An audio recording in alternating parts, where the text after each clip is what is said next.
Bachelor of physical education বা bachelor in physical education, BPEd. BPEd করলে কি হয়, বিপিএড করতে গেলে কি কি যোগ্যতা লাগে এবং বিপিএড করার পরবর্তীতে কি কি ফ্যাসিলিটি থাকে, এই সমস্ত বিষয় নিয়ে অনেকে জানতে চান। অলরেডি বিপিএড নিয়ে একটা ডেডিকেটেড ভিডিও আমার বানানো রয়েছে। বিপিএড করলে কি হয়, বিপিএড এর যোগ্যতা, বিপিএড এর career opportunity, one by one একটা ভিডিওতে কমপ্লিটলি আমি বলে দিয়েছি। তো সেই ভিডিওটা ডেসক্রিপশনে দিয়ে দেবো এবং আই বাটনে লিঙ্ক দিয়ে দেবো, সেটা থেকে কিন্তু আমরা চেক করে দেখে নিতে পারবো যে আলটিমেটলি বিপিএড এর কি কি বিষয় রয়েছে। তার আগে বলবো, যারা নতুন আছেন এই চ্যানেলে অবশ্যই চ্যানেলটিকে সাবস্ক্রাইব করে পাশে বেল আইকনটি ক্লিক করে দেবেন, যাতে সমস্ত তথ্যগুলো আপনার টাইম টু টাইম এখান থেকে পেয়ে যায়। এবার প্রশ্ন হচ্ছে যে দাদা, আমাদের ওয়েস্ট বেঙ্গলে কোন কোন ইনস্টিটিউশনে আমরা বিপিএড করতে পারবো? তো একাধিক ইনস্টিটিউশন রয়েছে বিপিএড করার জন্য, সেখানে লিস্টও আমরা দিয়ে রেখেছি, বিপিএড কলেজগুলোর যে লিস্ট। কিন্তু তার আগে যাদবপুর ইউনিভার্সিটির মতো একটা ইউনিভার্সিটি, যেখানে আমাদের গোটা ওয়েস্ট বেঙ্গলের একটা বলতে গেলে মর্যাদা সম্পন্ন ইউনিভার্সিটি, ন্যাশনাল অ্যাক্রিডিটেশন বা এনআইআরএফ র্যাঙ্কিংয়ে যারা যথেষ্ট ভালো পজিশনে রয়েছে, তো সেই ভারতবর্ষ খ্যাত ইউনিভার্সিটি বা ওয়েস্ট বেঙ্গলের মধ্যে one of the leading university Jadavpur ইউনিভার্সিটিতে বিপিএড করতে কে না চাইবে। তো যাদবপুর ইউনিভার্সিটিতে বিপিএড এর অ্যাডমিশন প্রসেস, তার যে অনলাইন অ্যাপ্লিকেশন প্রসেস কিন্তু চলছে। তো ওয়ান বাই ওয়ান যাদবপুর ইউনিভার্সিটিতে বিপিএড করতে গেলে আমাদের কি কি যোগ্যতা লাগে, কত কোর্স ফিস থাকে, কত সিট থাকে, এই ভিডিওতে ডিসকাস করতে চলে এলাম। এবং সময় খুবই কম, 14 তারিখ মাত্র ডেট রয়েছে বিপিএড অ্যাডমিশনের জন্য ফর্ম ফিল আপ করার। তো চলো অন স্ক্রিন তোমাদেরকে দেখিয়ে দিই। আমরা দেখে নিচ্ছি যাদবপুর ইউনিভার্সিটিতে কি কি বিষয় রয়েছে। বিপিএড এখানে রয়েছে ডে কোর্স, যেটা অ্যাপ্রুভড বাই এনসিটি, ঠিক আছে। এখানে ক্লাস কিন্তু ভোর 5:50 থেকে শুরু হয় মর্নিংয়ে, ওকে, এবং মিড ডে ব্রেক পর্যন্ত কিন্তু চলে। তো এর কন্ডিশনস বা এলিজিবিলিটি কি? Bachelor degree in any discipline, অর্থাৎ যদি ব্যাচেলার ডিগ্রি থাকে যে কোনো ডিসিপ্লিনে 50% মার্কস যদি থাকে এবং college, inter college, district school কম্পিটিশনে যদি অংশ নিয়ে থাকে, তবে সে আবেদনযোগ্য। ব্যাচেলার অফ ফিজিক্যাল এডুকেশন, অর্থাৎ এবার আসছে, আমরা দেখেছি যে ফিজিক্যাল এডুকেশনে যারা ব্যাচেলার ডিগ্রি করে 45% মার্কস থাকলে আবেদনযোগ্য। Bachelor degree in any discipline, অর্থাৎ 45% মার্কস যদি থাকে যে কোনো বিষয়ে, গ্রাজুয়েশন হোক, কিন্তু ফিজিক্যাল এডুকেশন যদি কম্পালসারি বা ইলেকটিভ সাবজেক্ট হিসেবে থাকে সে কিন্তু আবেদনযোগ্য। তারপরে হচ্ছে bachelor degree with 45% marks and participated, অর্থাৎ অংশগ্রহণ করে রয়েছে national inter university state competition, যেখানে ফার্স্ট, সেকেন্ড এবং থার্ড পজিশন র্যাঙ্ক করেছে সেই সমস্ত ক্যান্ডিডেটরা এখানে আবেদনযোগ্য। Bachelor degree with participation in international কম্পিটিশনে যারা রয়েছে ফার্স্ট, সেকেন্ড, থার্ড, তারাও কিন্তু এখানে আবেদনযোগ্য।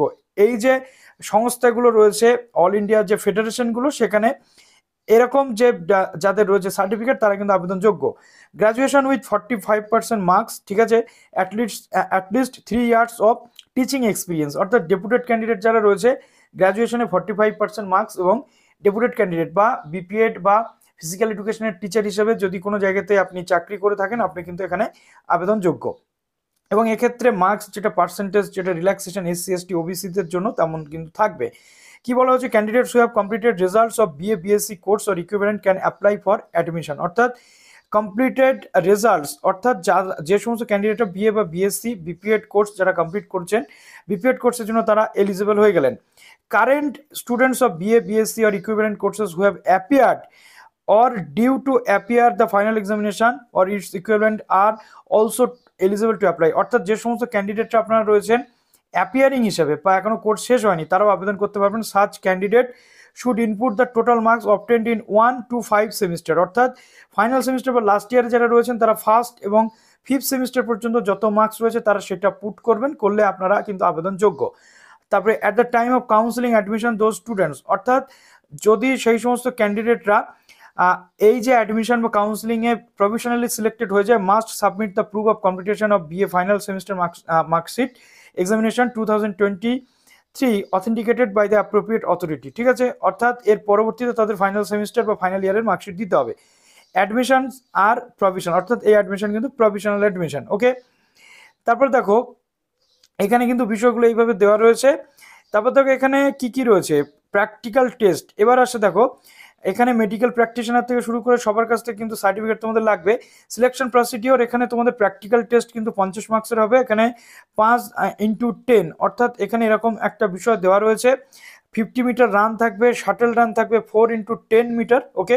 তারপরে স্ট্যান্ডিং বোর্ড জাম্প থাকবে, 600 মিটার রান থাকবে, মেডিসিন বল ওভারহেড ব্যাক থ্রো এগুলো কিন্তু থাকবে।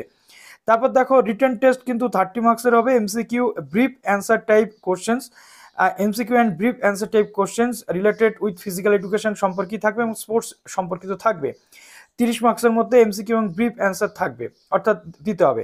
তারপরে হচ্ছে 2 নম্বরে জেনারেল নলেজ তোমার থাকবে, একাডেমিক স্কোর এখানে 20 মার্কস থাকবে, উচ্চ মাধ্যমিক থেকে 10 এবং গ্র্যাজুয়েশন থেকে কিন্তু 10 মার্কস তোমাদের থাকবে, ফুল মার্কস এখানে তাহলে কিন্তু হয়ে গেল তোমাদের 100। ওকে, তারপরে all eligible candidates will be required to appear the admission test, প্রত্যেকে প্র্যাকটিক্যাল এবং রিটেন টেস্টে তোমাদের অ্যাপিয়ার করতেই হবে। List of candidates call for appearing in the admission test and the schedule of admission test will be published 21/3/2023, অর্থাৎ যে সমস্ত ক্যান্ডিডেটরা admission টেস্টের জন্য যাদের ডাকা হবে তাদের লিস্ট পাবলিশ হবে 21 তারিখে, 21শে মার্চ। অ্যাডমিশন টেস্ট যেটা হবে দেখো 6 AM, যেটা 28শে মার্চ সকাল 6টার সময় হবে, প্র্যাকটিক্যাল এবং রিটেন, ঠিক আছে। এবং 28, 29 এখানে রয়েছে এবং 31 মার্চ যাদবপুর ইউনিভার্সিটির প্লে গ্রাউন্ডেই কিন্তু এটা হবে। Candidate should enquire about the schedule of admission test, 21 তারিখে তোমরা এই পুরো বিষয়টা জেনে যাবে। ওকে, এবং সেই টাইমে তোমাদের ফিটনেস সার্টিফিকেট দিতে হবে, মেডিকেল প্র্যাকটিশনার বা কোনো ডক্টরের কাছ থেকে তোমাদের কিন্তু ফিটনেস টেস্টের যে সার্টিফিকেট সেটা দিতে হবে প্র্যাকটিক্যাল টেস্টের জন্য, না হলে তোমরা কিন্তু এখানে অ্যাডমিশন বা প্র্যাকটিক্যাল টেস্টের জন্য eligible now. No separate call card will be sent to individual candidate. No candidate will be considered for admission unless she appeared the, অর্থাৎ এখানে তোমাদের এই অ্যাডমিশন টেস্টে ভর্তি হতেই হবে, অ্যাডমিশন টেস্টে নাম লেখাতেই হবে, যেতেই হবে, না হলে কিন্তু হবে না। Merit list will be published, তো মেরিট লিস্ট যেটা সেটা কিন্তু 11/4 অর্থাৎ এপ্রিলের 11 তারিখে তোমরা পেয়ে যাবে, ঠিক আছে, 4টের সময়। তো এইভাবে পুরো বিষয়টা কিন্তু চললো। এবার নেক্সট তোমাদের কি বলা হচ্ছে দেখো, all applicant submit the print out of the online application along with the print out money receipt, অর্থাৎ যে মানি রিসিপ্ট এই যে অ্যাপ্লিকেশনের পর এবং অ্যাপ্লিকেশন ফর্মটা তোমাদের কিন্তু জমা করতে হবে সমস্ত মার্কশিটের সাথে। যাদবপুর ইউনিভার্সিটির যে faculty council of arts UG সেকশনে দিতে হবে, অথবা তোমরা স্পিড পোস্টও কিন্তু করতে পারো, ঠিক আছে। আদারওয়াইজ ক্যান্ডিডেচার কিন্তু বাতিল হবে, কোনো রকম অ্যাডমিশন টেস্টের জন্য চান্স পাবে না, অর্থাৎ অনলাইন করার পরে অফলাইনে গিয়ে তোমাদের জমা দিয়ে আসতে হবে। এইভাবে পুরো যে বিষয় সেটা কিন্তু তোমাদের চলবে। দেখো লাস্ট ডেট তোমাদের 14/3 রয়েছে, 16/3-এর মধ্যে অ্যাডমিশন টেস্টের যে ফিস সেটা দিতে হবে।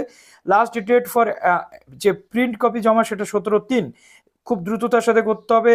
21 তারিখে তোমাদের লিস্ট পাবলিশ হবে, তারপরে অ্যাডমিশন টেস্টের ডেট এইগুলো দেওয়া রয়েছে এবং প্রফেশনাল মেরিট লিস্ট কিন্তু 11/4/2023-এ পাবলিশ হবে। তো চলো, যাদবপুর ইউনিভার্সিটিতে বিপিএড করা অনেকের কাছে কিন্তু একটা স্বপ্নের মতো, তো সেই স্বপ্নটা তোমরা পূরণ করো। Best wishes.